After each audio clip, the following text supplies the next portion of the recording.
আসসালামু আলাইকুম। দেশ ও আমার কলিজার ভাইয়েরা, তো আমি একটা কথা বলতে চাই আপনাদের মাঝে, যে নারী দর্শনকে নিয়ে কিছু দেখেছেন আপনারা। 8 বছরের একটা শিশু বাচ্চা, বাবা ছেলে দুজন মিলে এই কাজটা কিভাবে করলো আর কিভাবে করতে পারলো? এরা কি বাবা ছেলে দুজন?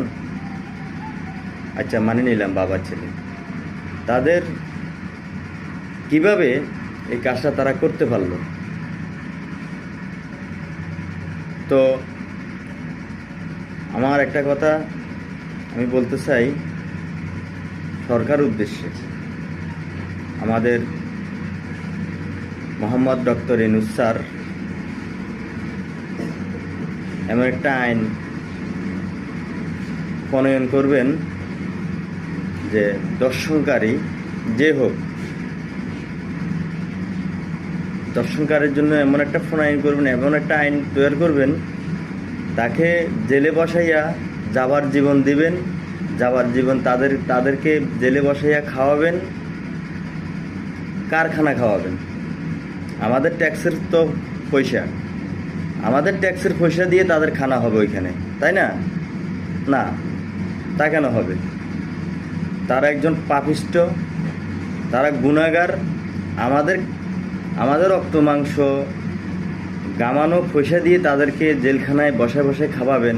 না, এটা হতে পারে না স্যার, এটা হতে পারে না। তাদের বিচার কোরআনী আইন, কোরআনে আছে, তাদেরকে প্রকাশ্য দিবালক ফাঁসি দেওয়া, ফাঁসিতে ঝুলানো, প্রকাশ্য দিবালক। কোরআনে আইন আপনারা বাস্তবায়ন করতে পারবেন না, যাই হোক। তো তাদেরকে প্রকাশ্য দিবালক, যেহেতু ফাঁসি দিতে পারবেন না, তাদেরকে তাড়াতাড়ি অতি শীঘ্রই ফাঁসিতে ঝুলে ফেলেন, ফাঁসি দিয়ে দেন, শেষ। যদি এরকম করতে পারেন তাহলে আমাদের বাংলাদেশ, অনেক সুশীল সমাজ আছেন, তারা ভেবেচিন্তে দেখেন,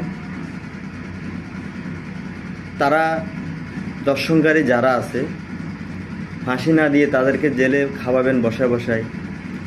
তো আমাদের মতো যেসব লোক আছে তারা ভাববে দর্শন করলে তো যাবার জীবন খাওয়াইব সরকার, আর সমস্যা কি? তাদের মনে কি ওই ভয়?